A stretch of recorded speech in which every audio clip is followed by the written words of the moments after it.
dalam sambung.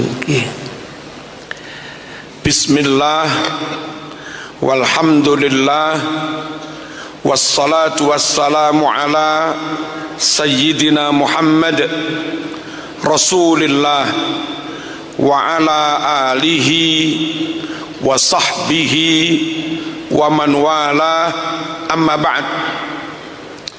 Pembantu rektor yang kami hormati, para dekan, para dosen, Gus Ahmad KVB Mahrus, sehat Gus, sugeng rawuh, ngeten iki Malang. Celep.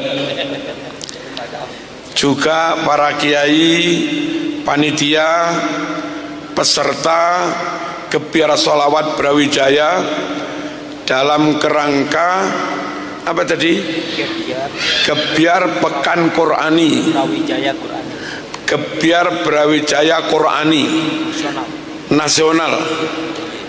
Ini kelihatannya kampus tapi kados pondok Gus. Insya Allah Brawijaya terus menebar keberkahan. Amin, Allahumma amin.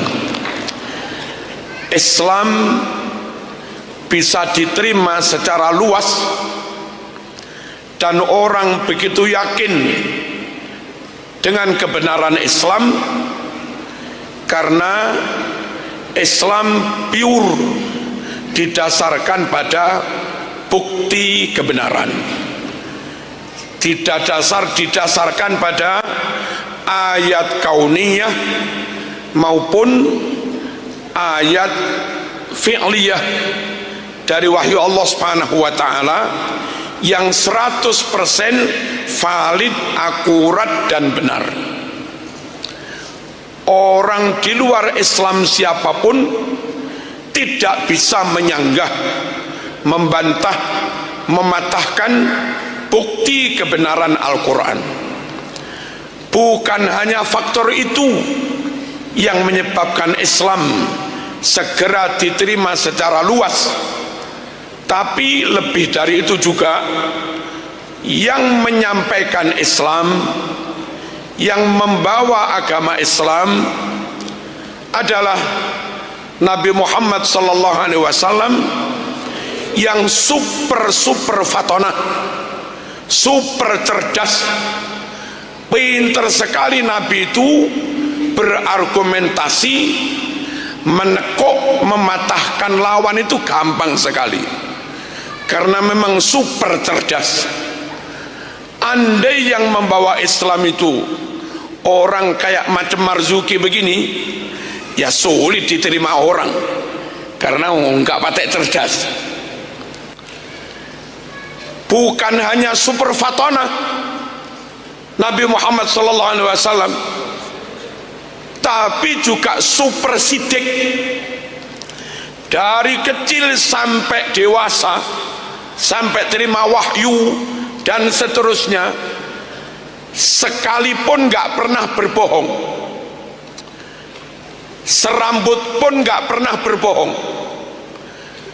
Orang Quraisy tahu betul bahwa si yang namanya Muhammad sallallahu alaihi wasallam itu orang yang dari kecil mereka tahu nggak pernah berbohong, sehingga yang mengingkari ajaran Nabi Muhammad sallallahu alaihi wasallam itu mesti orang yang karena sakit hati, bukan karena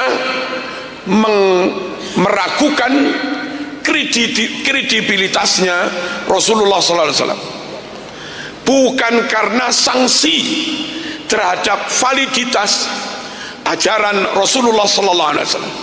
Mereka yakin sepenuhnya benar, tapi mestine sing dadi nabi aku, lah pokok Muhammad. Mestine sing dadi nabi bangsaku, lah pokok Muhammad. Hasadam min indi anfusim. Mereka menolak beriman bukan karena tidak tahu Nabi Muhammad benar, tapi mereka menolak beriman karena iri, dengki, sakit hati. Islam diterima luas karena ajaran Islam itu sendiri benar, didasarkan pada fakta yang benar, dibawa oleh orang yang super cerdas, pinter meyakinkan orang lain, dibawa oleh orang yang kredibilitasnya tidak diragukan, karena dari dulu terkenal sekalipun nggak pernah berbohong. Allahumma shalli ala sayyidina Muhammad. Dan super amanah, tidak pernah cidro, tidak pernah ingkar janji, tidak pernah khianat. Diamanati apapun, amanat itu mesti diemban, dilaksanakan, disampaikan dengan sebaik-baiknya. Andai yang membawa Islam bukan Nabi Muhammad SAW, andai yang membawa Islam orang yang sesekali pernah khianat, tentu tidak mudah Islam diterima orang lain. Tapi karena yang membawa Muhammad Al-Amin, Muhammad yang full terpercaya, full amanah, maka tidak ada alasan kecuali harus menerimanya. Allahumma shalli ala sayyidina Muhammad. Dan Nabi Muhammad SAW juga punya integritas moral, mental moralnya luar biasa, performanya luar biasa. Ganteng pol, apa ganteng pol ini? Fasih pol, performanya sempurna, kalau cacate blas, berbahasa Arab juga lugas, jelas, tegas, fasih. Ana afsahu man nataqa bid-dad ghaira anni min Quraisy. Orang Arab yang paling fasih itu Quraisy. Dari sekian banyak orang Quraisy yang paling fasih itu Rasulullah SAW. Nabi Muhammad itu sefasih-fasihnya orang Quraisy. Orang Quraisy sefasih-fasihnya orang Arab. Jadi Nabi Muhammad itu the best of the best dalam hal fasahah, dalam hal kefasihan berbahasa.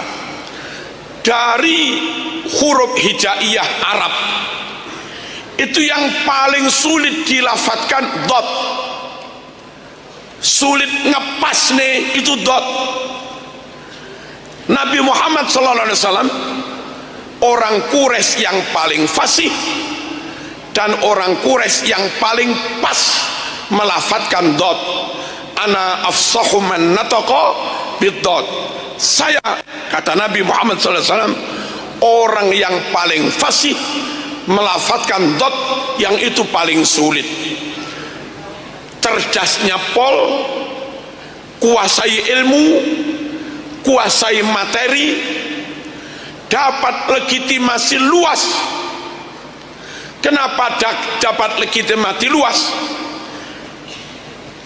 Karena super amanah dan super sidik, super jujur, reputasinya luar biasa, nggak punya cacat moral, didukung akhlaknya top, nggak pernah menyakiti orang lain, nggak pernah melukai orang lain, nggak pernah mencurangi orang lain, nggak punya cacat moral, paling ganteng, paling pantas berpakaian, paling wangi, paling resian, paling fasih. Yang semuanya itu modal untuk bisa mempublish ajarannya, modal untuk bisa mensosialisasikan ajarannya, modal untuk bisa mentabligh ajarannya. Jangan dikira tabligh itu syukur bisa ceramah iso dalil, nggak cukup. Zaman iso ceramah lagi maca muqaddimah i'rabe wis keliru, Kayak ceramahmu neng Lirboyo pisan. Wis acur jum.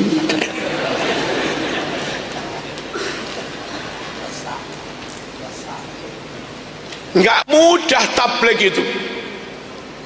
Tabligh itu kelihayan orang untuk meyakinkan kebenaran yang dia yakini kepada orang lain, dan itu butuh fatonah, itu butuh rekam jejak yang dari dulu nggak punya cacat moral, sehingga orang itu nggak dicurigai, dan butuh nyuwun sewu kemampuan nyata memang menguasai, plus itu tadi fasih pol, pinter pol, jelas pol, dan nggak punya masalah dengan masyarakat yang mau didakwai. Itulah Nabi Muhammad sallallahu alaihi wasallam. Nah, selanjutnya kita yang santri calon kiai, kita yang gus calon pengasuh, kita yang ning calon bunyai. Siapa calon bunyai? Kata kalau kepingin sukses, maka meskipun tidak 100%, tiru Rasulullah sallallahu alaihi wasallam. Pertama, kuasai ilmu. Jangan sampai kita kepingin berdakwah, ternyata kapasitas kita malah kalah dengan yang akan kita dakwai. Ya rungkat. Apa rungkat itu? Ya nyungsep lah. Pinter itu penting, cerdas itu penting, berpikir logis itu penting, menyusun tema, narasi secara sistematis itu penting, dan itu bagian dari fatona. Kadang orang lebih mendahulukan performanya, serbane sing didhisikne, cobae sing didhisikne, bukan kapasitasnya. Saya tadi siang membuka judul ceramahnya Fulan, luar biasa. Itu Fulan orang baru, saya nggak kenal. Terus tak buka jeret, maca mukadimah wis salah-salah. Harusnya kan menyebut tentang Nabi Muhammad SAW itu addal amanah, fi'il madhi itu adda yu'addi, addal amanah. Dia menyebutnya adatal amanah, nggak tepat ini.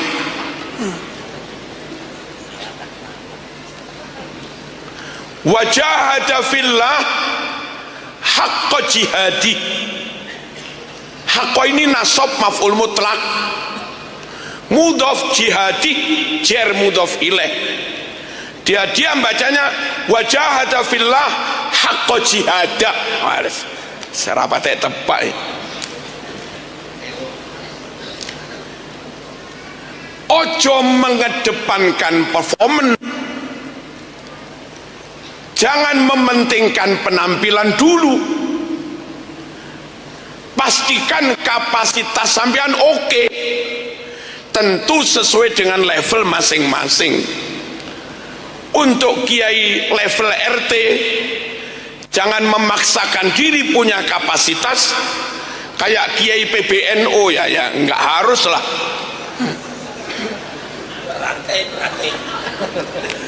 Zaman cukup ranting aja. Kiai saya. Fatona, kecerdasan penguasaan materi, dan bagaimana bisa menyusun narasi materi secara sistematis, menyampaikannya secara ilmiah. Itu yang dikuasai oleh Nabi Muhammad sallallahu alaihi wasallam. Bukan hanya itu, kadang materi itu benar, kadang materi itu akurat, kadang materi itu valid, tapi ketika disampaikan oleh orang yang reputasinya diragukan, nggak legitimit, belum dipercaya luas, belum dikenal secara luas, materi itu jadinya juga bermasalah. Tidak bermasalah dari sisi what, ontologinya nggak bermasalah, oke, bener. Tapi ketika yang menyampaikan orang yang tidak full jujur, ojo di stop, ini majelis saya. Allahumma shalli ala sayyidina Muhammad. Mana tuh aku jamin? Nyun sewu.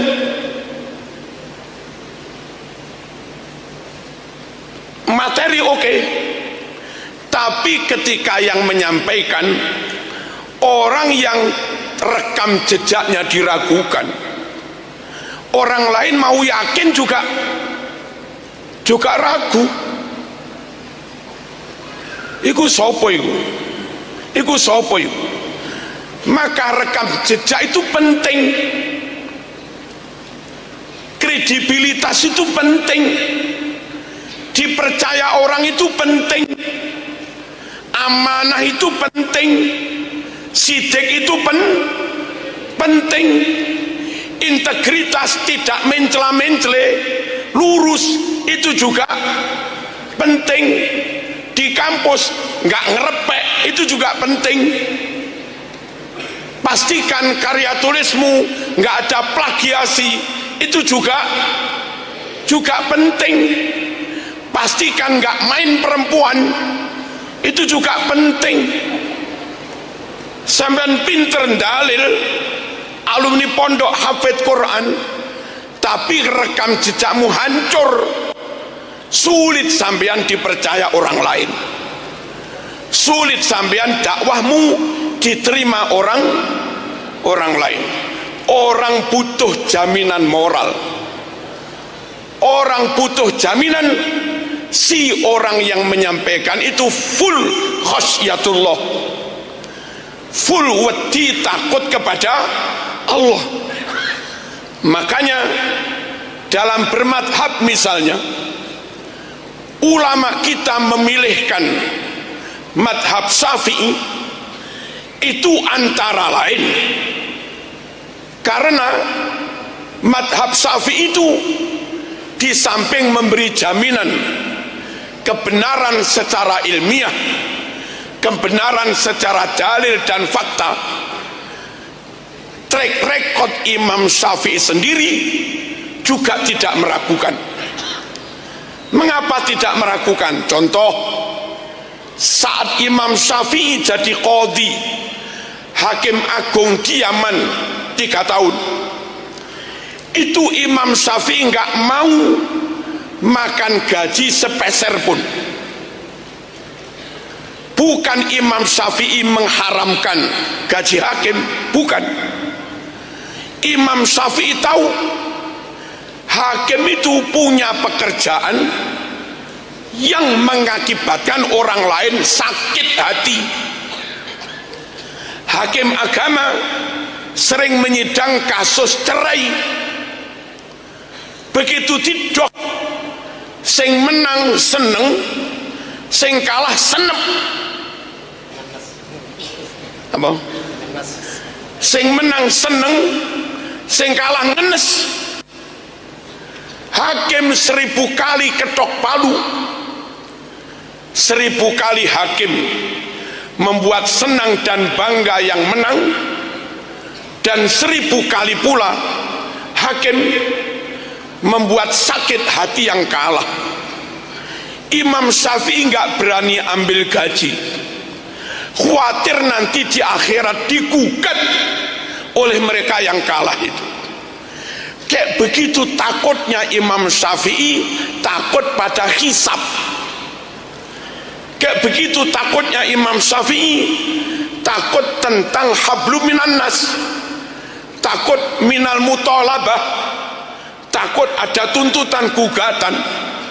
Sepeser pun nggak berani, semua disedekahkan dengan harapan kalau nanti di akhirat mereka yang kalah menggugat Imam Syafi'i, maka Imam Syafi'i tinggal bilang, gajiku wis tak sedekahne kabeh, daripada gugat saya, silahkan pahala sedekah ambil semua. Orang yang punya track record, rekam jejak kayak Imam Syafi'i, integritasnya luar biasa, plus fatonah, kapasitasnya luar biasa. Orang mau manut itu nggak ragu, orang mau tamassuk biqauli, mau memegangi madhab dan fatwanya itu nggak ragu. Sebaliknya, sepinter apapun, sehebat apapun berhujjah, kalau kadang ganggu istri orang lain, peringas-peringis, ora patek kena dipercaya, dia berfatwa, umat akan menerima itu ragu. Iki temenanan tak guyonan apa cengengesan. Makanya Allah pilih Nabi Muhammad sallallahu alaihi wasallam yang super amanah dan super sidik, super jujur, plus akhlaknya, wa innaka la'ala khuluqin azim. Sungguh engkau Muhammad, akhlakmu sangat agung, luar biasa. Nah, ditambah ganteng, nggak punya cacat nasab. Sejak Adam sampai Nabi Muhammad sallallahu alaihi wasallam, nasabnya Nabi senantiasa lahir lewat pernikahan yang sah. Nggak ada nasabnya Nabi sampai Adam yang lahir lewat zina, nggak ada. Walam yazalillah yunaqiluni minal aslabit tahirah ilal arhamiz zakiyatil fakhirah hatta akhrajani Allah min baini abawayya wa huma lam yaltaqiya ala sifahin qattu. Senantiasa sejak Adam dengan Hawa nikahnya sah, lahir anak-anak Adam sah. Nuh dengan istrinya sah, lahir Am, Ham, Sam, Yafet, semuanya sah. Dari anak cucu Nuh yang sah sampai Ibrahim, Ibrahim nikah dengan Sarah sah, Ibrahim nikah dengan Hajar sah, lahir Ismail sah. Kelak terus sampai Bani Abdi Manaf, nikah dengan istrinya sah, lahir Mbah Hashim sah, Mbah Hashim sah nikahnya, lahir Abdul Muthalib juga sah,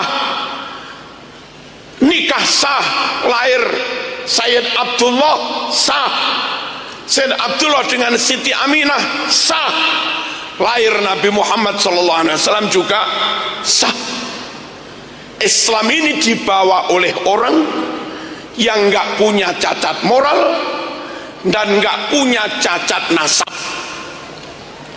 luar biasa. Nah, kalau kita kepingin sukses, meniru suksesnya Rasulullah SAW, cerdaslah, kuliah sing tenanan, IP ojo bebek baris, gagah kuliah Brawijaya, IP ini bebek baris. Napa dosen bebek baris?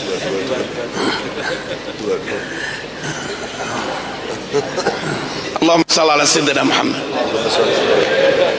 IP dia minimal 3,6, 3,8. Kecuali lah kedokteran nggak apa-apa lah 3,2, nggak apa-apa kedokteran. nek golongannya sosial, fisip, wong fisip kok 2,5 itu terus senang dia teman. Allahumma shalli ala sayyidina Muhammad. Kalau orang Kristen cerdas, Muslim harus lebih cerdas. Kalau non Muslim IP-nya 3,9, upayakan you kader Islam IP-nya 4,00. Kalau perlu 4+, ada apa enggak 4+ itu? Fatona, upayakan di kelas di mana-mana jaga moral, jaga adab, jaga akhlak, jaga perilaku. Ojo sampai punya cacat moral. Mangan di kantin pastikan bayar. Kalau sampai ngentit terus terekam CCTV, nanti sama jadi dosen disetel masa lalunya. Kilo mas sampean bien. Jejak digital itu kejam, sulit dihapus. Kalau zaman nggak hati-hati menjaga moral, perilaku, dan adab, tahu nyolong, tahu ngerebut istri orang macam-macam, tahu gendaan, tahu kena KPK, naudzubillah min dzalik. Nanti 50 tahun ke depan, buyutmu yang alim Lirboyo, hafid Quran, top, ketika akan mendirikan pondok, beberapa yang sepuh kondo wis apa kuwi niku putune si fulan, alah mbiyen bayi lo nyolongan, anak kena beban sejarah, anak sulit meyakinkan dan diterima orang lain karena jejak nenek moyangnya. Hati-hati supaya bisa diterima, diyakini orang lain. Maaf, Imam Bukhari melihat seorang perawi sekali saja berbohong, itu langsung hadisnya mardud, hadisnya langsung maudhu', dicap dengan cap hadis palsu. Kenapa? Biar orang di luar Islam tidak bisa mengkritik Islam. Islam clean, perawinya oke banget, perawi hadis lalian, dhaif, perawi hadis gendaan, mardud, perawi hadis tarkus salat, mungkar, perawi hadis nyun sewu ikut aliran sesat, mardud, perawi hadis sekali berbohong maudhu', hadisnya palsu. Islam top karena dijaga dengan integritas moral dan kapasitas keilmuan. Nah, kita sekarang juga barangkali ada ruwet-ruwet masalah apapun, memegangi sesuatu, meyakini sesuatu benar, meyakini sesuatu lebih arjah, lebih rojih, lebih kuat, lebih unggul. Patokannya siapa yang lebih berkapasitas dan siapa yang lebih legitimit, siapa yang kapabel dan siapa yang lebih amanah, lebih kredibel. Jangan menerima atau menolak sesuatu didasarkan pada penampilannya, belum tentu. Jangan menerima atau menolak sesuatu didasarkan pada golongannya, belum tentu. Jangan menerima atau menolak sesuatu didasarkan pada sukunya, belum tentu. Jangan menerima atau menolak sesuatu didasarkan pada nasabnya, juga belum tentu. Dari dulu Islam bisa dipercaya karena dibangun di atas dasar keilmuan, kapasitas, dan kejujuran, sehingga Islam benar-benar legitimit. Nah, sekali lagi, jangan mudah percaya dari orang karena penampilannya, karena golongannya, karena sukunya, atau karena nasabnya. Pegangi ucapan orang karena dua hal itu tadi. Penutup, likulli syai'in imad wa imatu hadzal din al-fiqhu.